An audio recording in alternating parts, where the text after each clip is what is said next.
जहां न पहुंचे नज़र वहां की है हमें खबर।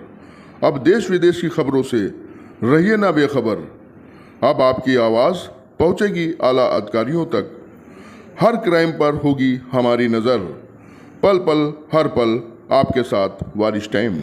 लोगों की गाड़ी कमाई को लूटने वाला साइंस सिटी का गुर्गा गिरफ्तार। साइंस सिटी कंपनी के अलग अलग शाखाओं में हजारों लोगों का अरबों रुपया लूटने वाला लगाने वाले ब्रोकर गिरफ्तार। 50,000 का इनामी ज्ञान प्रकाश उपाध्याय सेक्टर ई अलीगंज से गिरफ्तार। क्राइम ब्रांच और अलीगंज की पुलिस ने की गिरफ्तारी। आरोपी के ऊपर अलग अलग थानों में 19 हैं मुकदमे दर्ज। गोमती नगर थाने में दर्ज मुकदमों में लखनऊ पुलिस ने किया था 50,000 का इनाम घोषित। साइंस सिटी घोटाले की जांच वर्तमान जो ईडब्ल्यू कर रहा है। आरोपी ज्ञान प्रकाश उपाध्याय साइंस सिटी की तमाम लुभावनी योजनाओं का झांसा देकर लोगों को लूट रहा था। कम दाम में सस्ती जमीन दिलवाने, सोना दिलवाने, पैसा दिलवाने सहित तमाम स्कीमों में हजारों लोगों का अरबों रुपया लगवाया। लोगों को झांसे में फंसाने के लिए मर्सिडीज गाड़ी से चलता था। पुलिस से बचने के लिए अलग अलग जिलों में किराए के मकान लेकर, समझ रहे हैं, किराए के मकान में भाड़े के मकान लेकर रह रहा था। अभिजीत आर शंकर डीसीपी उत्तरी लखनऊ। गिरफ्तारी हुई साइंस सिटी का 50 साल का इनाम है। कल दिनांक 14/7/2024 को लगभग 3:10 पर थाना अलीगंज और सेंट्रल क्राइम टीम द्वारा शाइन सिटी वाला मुकदमों के संबंधित एक अपराधी को गिरफ्तार किया गया है। प्रस्तुत अपराधी के ऊपर 50,000 रुपये का इनाम भी था। इनका नाम है ज्ञान प्रकाश उपाध्याय पुत्र श्री अशोक कुमार उपाध्याय, जो मूलतः थाना पूरा कलंदर जनपद फैजाबाद का है और इधर लखनऊ में किराए के मकान पर सेक्टर ई अलीगंज में रह रहा था। इनके ऊपर 2020 से लेके 23 तक मुकदमा है।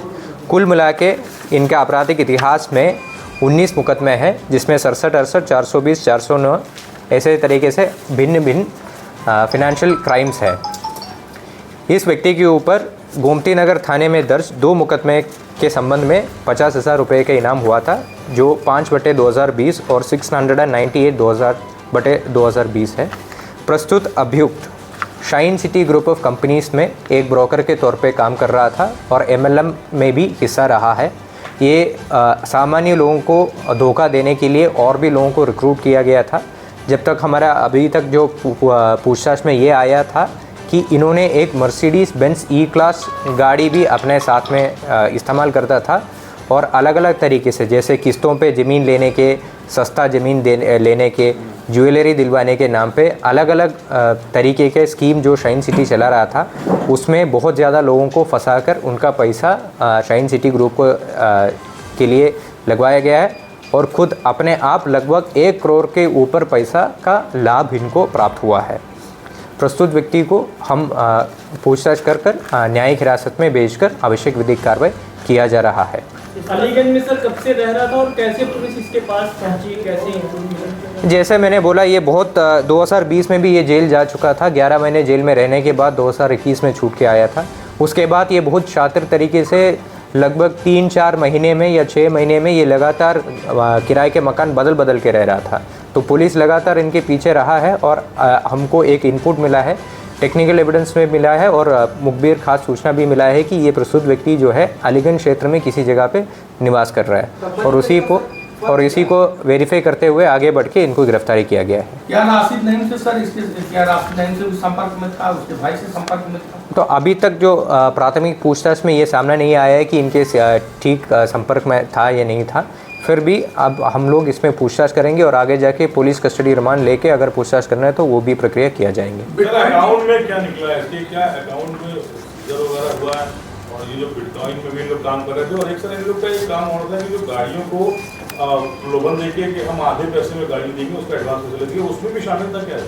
इसमें जैसे मैंने बोला कि अलग अलग जो जितना भी शाइन सिटी जितना भी धोखा तरीके का प्लान चलाता था इसमें सब ये ब्रोकर रहा है। इनके नीचे भी ये लोग दूसरा ब्रोकर्स को भी जोड़ के रखा था और सब चीज़ों में इनका हिस्सा आता था, तब भी इनके खिलाफ ये मुकदमा लिखा गया। ब्लैक लिस्टेड है, बिटकॉइन की बात की जाए वो ब्लैक लिस्टेड है। इन सभी चीज़ों के जरिए जो है ये लोगों को कनेक्ट कर रहे थे, तो अब तक इन लोगों ने कितनों को कनेक्ट कर लिया ये बाहर रहने के दौरान? अब तक इसमें देखिए मैंने बोला कल ही इनको गिरफ्तार किया गया है। इसमें विस्तृत रूप से पूछताछ करना है। जो जब तक बिटकॉइन की बात है अभी तक कोई बिटकॉइन का वॉलेट इनसे रिकवर नहीं हुआ है। जहाँ तक हमारा जानकारी है इनके द्वारा जो भी पैसा प्रॉफिट किया गया ये नकद में लिया था और बिटकॉइन के बारे में इनको कोई जानकारी नहीं है। फिर भी इस विषय पर पुलिस द्वारा जांच किया जा रहा है। साइंस सिटी से जुड़े हुए कई लोगों के अकाउंट फ्रीज किए गए हैं, क्या इसका भी कोई अकाउंट फ्रीज रहा है?